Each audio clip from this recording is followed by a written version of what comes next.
Buenas tardes, señoras y señores. Hoy es miércoles 8 de febrero y estamos encantadas de estar de nuevo con ustedes. Bienvenidos a nuestro nuevo programa de Cuaderno de Maestra. En el anterior programa, justo en este espacio, estábamos hablándoles de que, o les estuvimos comentando, de que se hablaba mucho de las clases particulares. Estamos en ello, estamos recabando información y sobre todo, pues, buscando personas con las cuales podamos debatir con un poco de base, ¿no? O representativa. Seguimos en ello. Y en este programa me gustaría reflexionar sobre otro tema, sobre la educación.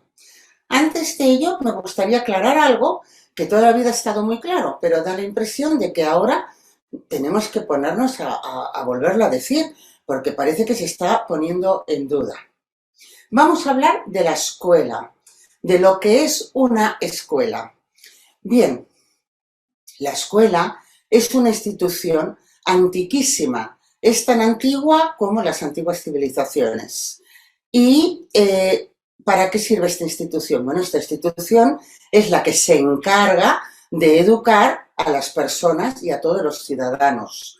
Entonces, ya hemos dicho que incluso en las civilizaciones antiguas ya existía esta institución, pero evidentemente no era necesario que fuera toda la población, porque pues los carpinteros, los labradores en el medio rural, las mujeres les formaba la misma familia.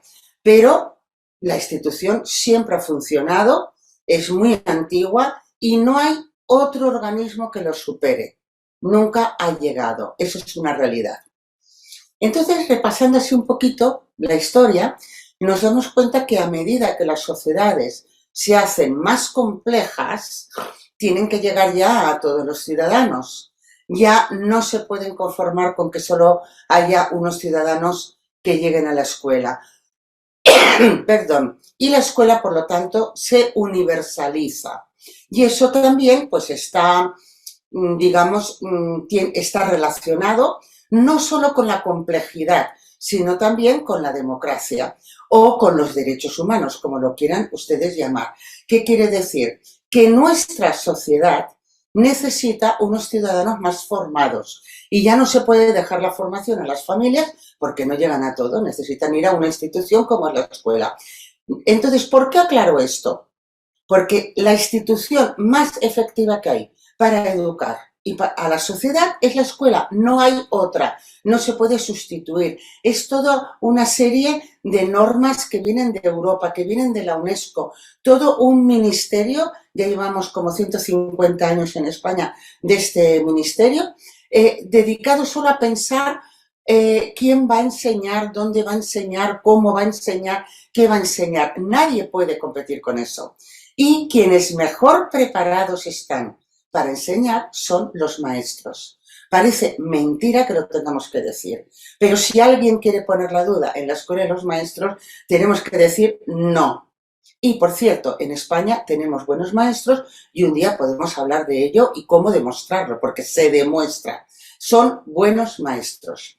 Entonces, esto pues van pasando, esto parece que no, pero lo tenemos que poner claro, porque a veces surgen modas o tendencias. Y la que hoy les quería nombrar, perdonen, ya saben que este invierno está siendo largo, es la tendencia que hay a encargar, incluso dentro de la misma escuela, una parte de la educación a otra persona u organismo que no son escolares. Esto se le llama externalización, externalización de servicios. La externalización de servicios empezó con algo pues tan sencillo, tan poco peligroso como era el comedor escolar. Yo no sé si ustedes se acuerdan, pero antiguamente todos comíamos en un comedor escolar y el colegio se encargaba de hacer la comida, que no a todos les gustaba. Pero entonces se pensó que sería mejor encargar servicios de catering. Y hoy en día casi todas las escuelas tienen servicios de catering. Permítanme que dude si la situación ha mejorado, si los niños están mejor o si comemos mejor. El caso es que El comedor escolar ahora forma parte de un servicio de catering en casi todas las escuelas. Han escuchado bien, limpieza. Lo saben muy bien los padres de alérgicos y tuvo mucha importancia durante la pandemia, porque también nos hemos encontrado que hay muchas escuelas que toda la limpieza la han encargado a un servicio externo de limpieza. Y esto, pues bueno, pues no tiene ningún problema, podía haberse parado allí, pero lo que se está comprobando ahora es que realmente algunas escuelas están llegando a un extremo, esta externalización de servicios que ya roza pues la exageración. Se externalizan las excursiones, es decir, antes el profesor preparaba la excursión, ya no estábamos en los tiempos aquellos que el profesor se ponía a caminar y se iba al campo, pero siempre está muy bien que se pueda sacar más partido a la excursión si alguien del lugar te puede explicar algo. Pero en ocasiones llegamos, pues ya digo, a la exageración, aunque se contrata dentro de una excursión algún servicio que realmente podría ser prescindible. Pero yo les diré aspectos que he encontrado en algunos colegios. Y ya me parece que son muy exagerados, nos parece en cuaderno de maestra. Empecemos por el inglés. Cuesta mucho encontrar profesores de inglés. Entonces, algunos colegios han optado por la solución tan sencilla de contratar a una academia que no está en el colegio. Probablemente los profesores sean extranjeros. ¿Cuál preparación tienen? Es imposible, si no son maestros, que tengan una preparación pedagógica adecuada para enseñar a los niños. Pero tampoco conocen el entorno, no conocen a las familias, no conocen a los alumnos, pero el colegio lo soluciona llamando a una academia de las cercanías. La cosa ya empieza a llegar a un extremo un poco más elevado con las matemáticas. Últimamente hemos conocido casos de algunos colegios que compran un programa de matemáticas. Entonces los niños, mediante un iPad que se queda o una tablet que se queda en el colegio, tienen ese iPad y hacen allí los trabajos de matemáticas que todos están ya preparados y el profesor casi no interviene. Si usted es un abuelo y quiere ayudar a su nieta porque le ha dicho que no entiende las matemáticas, recuerde que primero tiene que averiguar cuál de los padres tiene la contraseña para entrar en el programa. No entiendo cómo alguien puede pensar que un programa que está hecho incluso desde otro país y que siempre hay que seguir los mismos pasos puede tener más efecto que un profesor explicando la lección. Tampoco entiendo muy bien por qué la solución ha de ser llamar a una academia de idiomas. Porque si consideramos que falta formación en el profesor, damos por supuesto que alguien que no tiene por qué tener formación va a tener igual o mejor. Y es mucho dar por supuesto. Y ya no les quiero hablar de cuando resulta que se pretende introducir en el colegio la educación digital. Los profesores son uno de los colectivos que están más al día en educación digital, pero evidentemente habrá profesores más mayores que les habrá costado más. ¿Cuál es la solución? ¿Formarlos? ¿Cambiar el horario? No. Se llama a una compañía de telefónica para que formen digitalmente a los alumnos. Señoras y señores, yo no sé qué es lo que piensan ustedes, pero a mí me parece que hemos llegado muy lejos en esto de la externalización de servicios. Nosotros una vez al mes llamamos a una narradora, un narrador oral, para que nos comenten de qué trata su trabajo. Y hoy están de nuevo con ustedes Sandra Araguás, que en unos minutos nos va a explicar en qué consiste su trabajo. Con ustedes, Sandra Araguás. Soy Sandra Araguás y estoy muy contenta de volver a estar en Cuaderno de Maestra. Gracias por esta invitación. Soy investigadora de tradición oral desde hace 22 años. Me dedico en Huesca, por toda la provincia, a recopilar tradición oral entrevistando a abuelas y abuelos. Pero no solo hay que hacer investigación. Esa investigación, esos cuentos que yo iba recogiendo, se convirtieron en cuentos que poco a poco empecé a contar y di un paso más allá al convertirme en narradora profesional. Y un paso siguiente fue el de llegar a escribir y poner en papel todos esos cuentos que iba recogiendo, o alguno de ellos. Porque fue un abuelo que entrevisté en mi primer trabajo de investigación en la Sierra de Guara, Elías Mairal, el que me dijo que no valía de nada hacer esos trabajos de investigación para que se quedaran en un libro y se quedaran guardando polvo en las estanterías. Es cierto, es fundamental que se siga haciendo difusión de lo que es tradición oral, de que sigan llegando a nuestras niñas y niños nanas, retahílas, juegos de dedos, juegos de manos, canciones y por supuesto cuentos. Necesitamos que sigan escuchando esos viejos cuentos tradicionales que ayudaban a crecer, a entender el mundo y que este fuera además mucho más grande que no solo nuestro pequeño círculo que teníamos alrededor.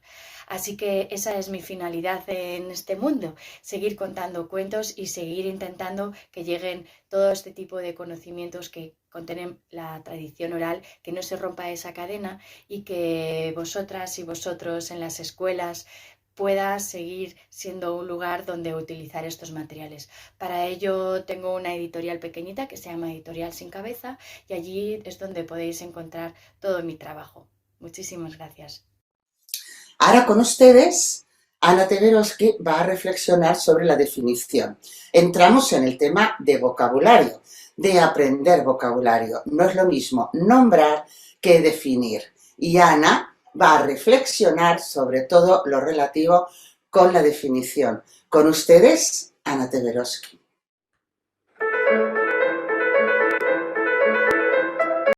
Hola, buen día a todos. Hoy vamos a volver a hablar nuevamente del tema de la definición. Ya habíamos hablado en hace unos otros encuentros, pero esta vez vamos a desarrollarlo un poco más extensamente.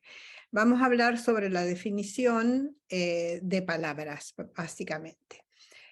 Preguntar por el sentido es el primer tema, porque la pregunta que nos hacemos con frecuencia o que nos hacen otros o nos hacemos a nosotros mismos es sobre el significado de las palabras con el enunciado ¿qué quiere decir X? X es una palabra, o bien una forma más convencional del tipo ¿qué significa X? O ¿qué es un X?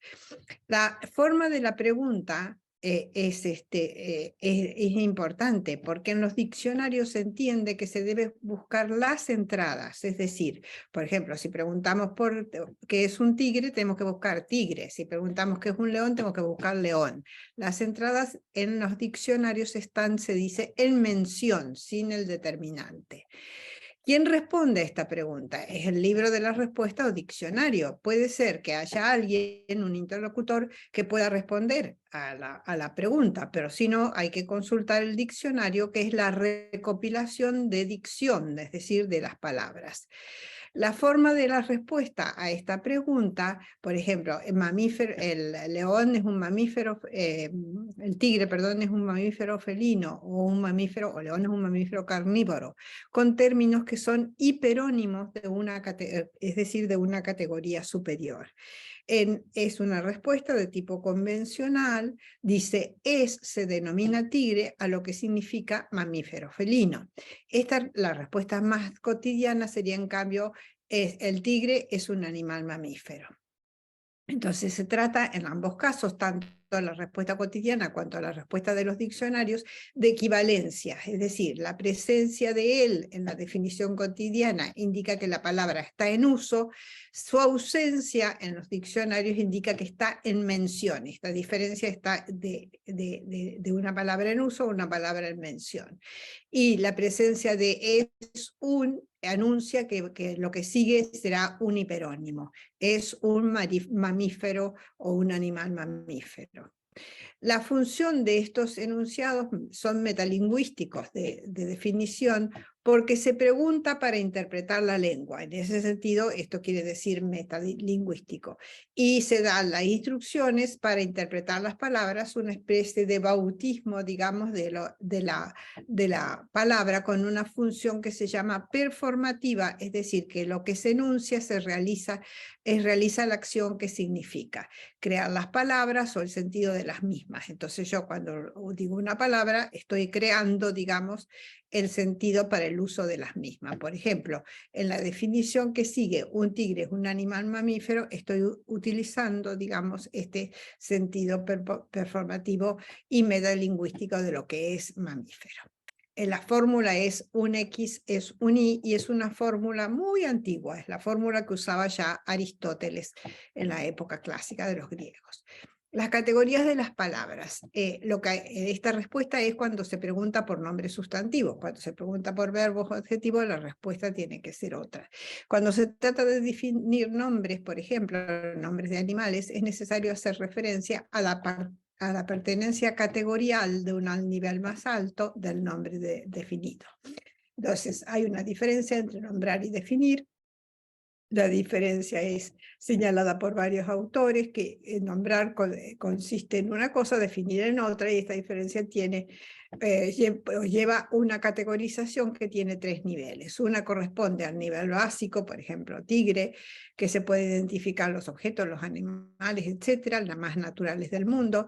La otra es del nivel básico, se codifican las categorías superordinales, es un animal, es un felino, y la otra es las categorías subordinadas. Catherine Nelson, que es una autora que ha trabajado este tema, distingue entre nombrar y definir. Nombrar está relacionado con la identificación y definir con las categorías. Catherine Nelson sostiene que parece haber evidencias de que ambos se adquieren de forma diferente, bajo diferentes principios. El conocimiento de la referencia en el nombrar, por ejemplo, es más precoz, y el conocimiento de la categorización en la definición es más tardío, comienza más o menos entre los 7 años, 6, 7, 8, por ahí. El gato y felino, la capacidad de considerar algo como siendo a la vez miembro de una categoría subordinada y supraordinada, es un tipo de diferente aprendizaje, y es lo que Nelson denomina conceptos lexicales. ¿Por qué es tardío? Nelson sostiene que se debe a su naturaleza lingüística, porque la categorización semántica se refiere no al objeto que podemos señalar, sino a tipos que se dan en el lenguaje y no se dan en el mundo. Lo que vemos es un tigre, no vemos un animal felino, sino un tigre concretamente. El factor importante es la adquisición de conceptos y categorías, sostiene Nelson, y la contribución del lenguaje en este proceso. El lenguaje es usado en la comunidad en que viven los niños. El lenguaje tiene así una influencia determinante en cómo los niños categorizan el mundo. Las clases naturales, pueden ser aprendidas a partir de la referencia ostensiva, por ejemplo, señalando los objetos. Y esto no es así para la categoría supraordinal, porque los términos supraordinados denominan otros términos, establecen relaciones entre tipos y no entre objetos del mundo, es decir, implican una relación entre las palabras y no entre las cosas, son definidos en el lenguaje y no en el mundo. En cuanto a la enseñanza y aprendizaje, de la definición del aprendizaje. Antes de los 2 años, los niños aprenden las palabras en el contexto social de interacción familiar con un adulto, con otros niños, y con una referencia directa a ese contexto extralingüístico, más fácilmente que por fuentes indirectas. En contraste, los niños un poquito más de 3 años pueden aprender de fuentes indirectas, tales como la televisión, las lecturas de libros, o los comentarios, en la lectura en voz alta por parte de adultos, o los comentarios. Posteriormente, los mayores de 8 años, cuando ya son lectores por sí mismos, pueden acceder a los textos a través de la lectura silenciosa, con lo cual la fuente indirecta se convierte en fuente directa para los mayores. En el caso de los niños pequeños, el significado se incorpora o bien de manera implícita en el contexto del enunciado, o bien de manera explícita bajo una forma ostensiva señalando al referente. En este último caso se trata de nombrar en función de designación y no de categorización, como habíamos visto antes. La edad de la definición. La mayoría de los estudios coinciden en que comienza hacia los 6, 7 años y se desarrolla durante 8 y 10 años y dura toda la vida, pero digamos básicamente la educación primaria. También coinciden en señalar que el lenguaje, la escolaridad y el aprendizaje de la escritura son factores que influyen en este desarrollo. La definición es parte de un acto verbal social fundamentalmente escolar. Rita Watson afirma que la definición es un tipo de texto que debe ser aprendido dentro de las convenciones de lo escrito. Las definiciones están en los diccionarios y están en otros textos, como en los libros de texto, los manuales escolares, que sirven para no solo para archivar y categorizar la información, sino también para darle una norma, para establecer una normativización.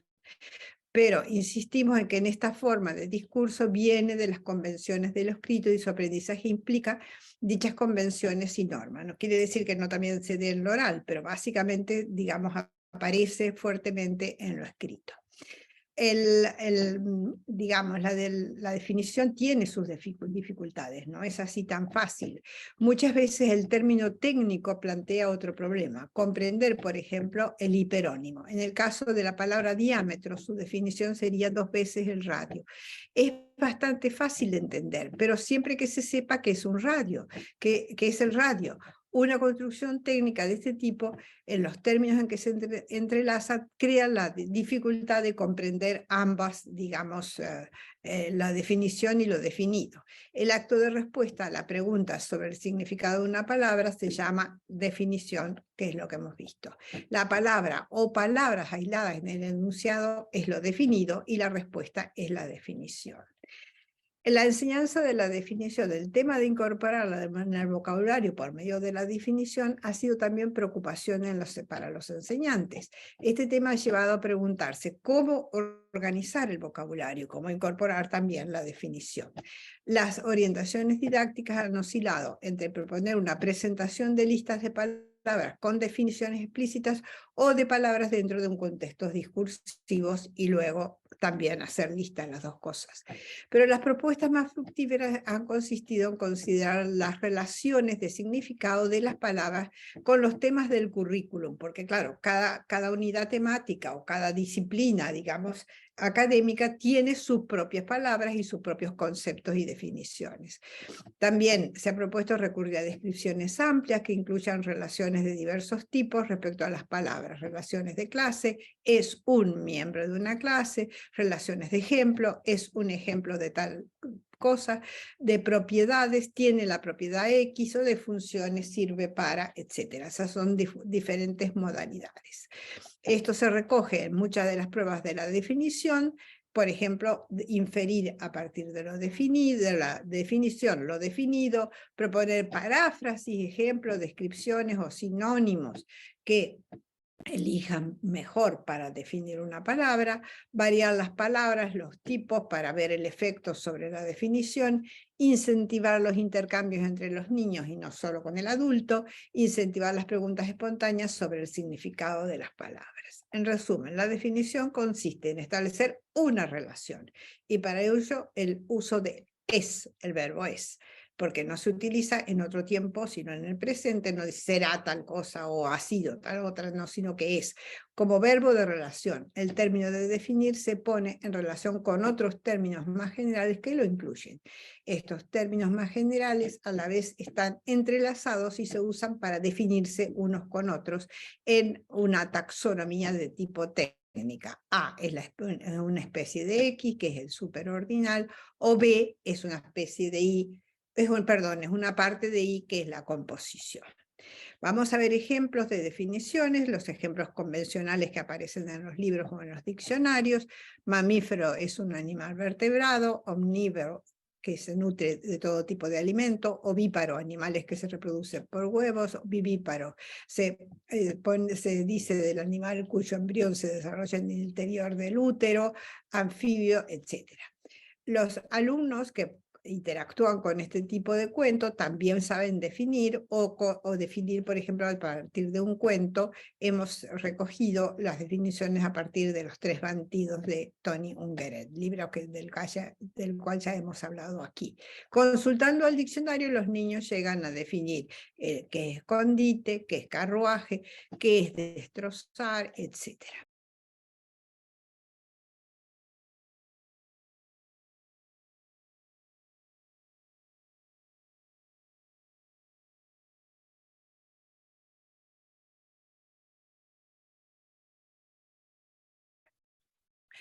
El significado de las palabras, se pueden dar algunos diálogos que te quedas a veces muy sorprendido de lo que los niños piensan y reflexionan. Por ejemplo, aquí tenemos definiciones. ¿Sabéis lo que quiere decir definición?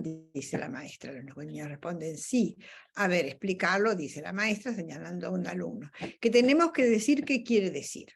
A la maestra pregunta, por ejemplo, ¿cómo definirías que es un reloj? Entonces el alumno dice que es un objeto. La maestra dice, no, pero más cosas. Que es redondo, dicen otros niños. A ver, ¿qué tiene de diferente el reloj y una pizarra? La maestra intenta que los alumnos digan el nombre de la categoría supraordinal, como por ejemplo que es un mecanismo. A ver, vamos a probar con animales. La maestra, ¿no? Por ejemplo, la mariposa. ¿Qué es una mariposa? Los alumnos dicen que es un insecto, que es invertebrado, que vuela. Y un niño pregunta, ¿ovíparo significa que pone huevos? La maestra dice, nace de huevos. O sea, digamos, aquí el hiperónimo siempre crea dificultades y no siempre facilita, digamos, la definición.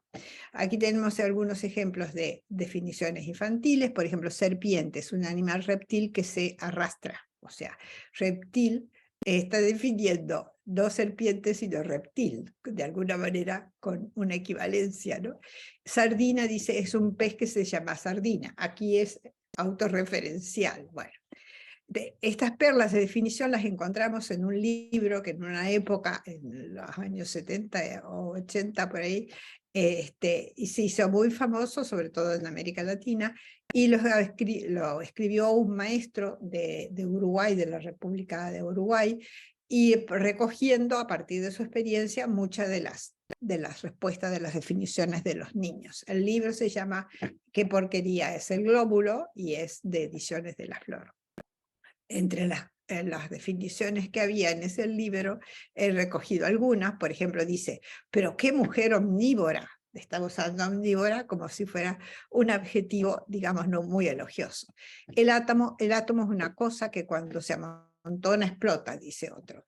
El maestro está compuesto de átomos, pero él tiene más que nosotros. Otra dice, la digestión causa muchas enfermedades. Otra dice, en mi casa todos tenemos estómago porque es muy útil. Otra dice, la comida interrumpe la digestión. O sea, aquí las dificultades pueden ser en el uso del verbo, en el uso del nombre, en el uso del hiperónimo. El aparato, dice otra, se halla en el estómago. La sangre se sabe el recorrido de memoria y siempre va por los mismos lugares, por los mismos lados. Debemos colocar siempre el aparato respiratorio en aire puro. Eso es para los que tienen problemas de respiración. Donde no hay aire puro, uno se puede morir aficionado. Dice, si uno se queda 5 horas sin respirar, capaz que se muere asfixiado, dice otro. Debemos cuidar a los caballos porque son mamíferos. Dice, el caballo no sirve para andar a caballo. Y otro que dice, hay un refrán que dice, el caballo engorda cuando se come el ojo del amo.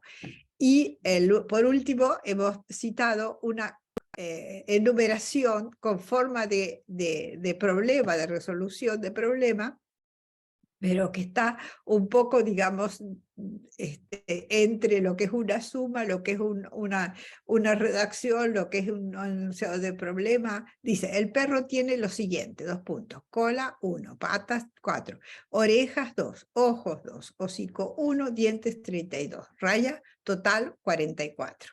44 que no está categorizado, que no se sabe 44 qué, ¿no? Pero bueno, esto es lo que ocurre con los niños y siempre es divertido, pero incluso muchas veces también con adultos, el tema del uso del lenguaje cuando lo tenemos en funciones de denominación, designación o bien definición. Y sobre todo los términos técnicos que son más difíciles todavía porque su significado es mucho más preciso. Esto es lo que quería compartir con vosotros y muchas gracias por habernos dado oportunidad de compartir este tema. Gracias, Pili. Esto ha sido todo por hoy. No, por favor, no se olviden de compartir, de comentar, de dar likes, de darnos amor, o sea, muchos likes.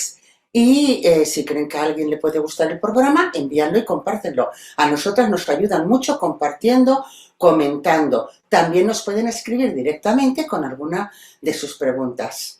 Hasta el próximo programa.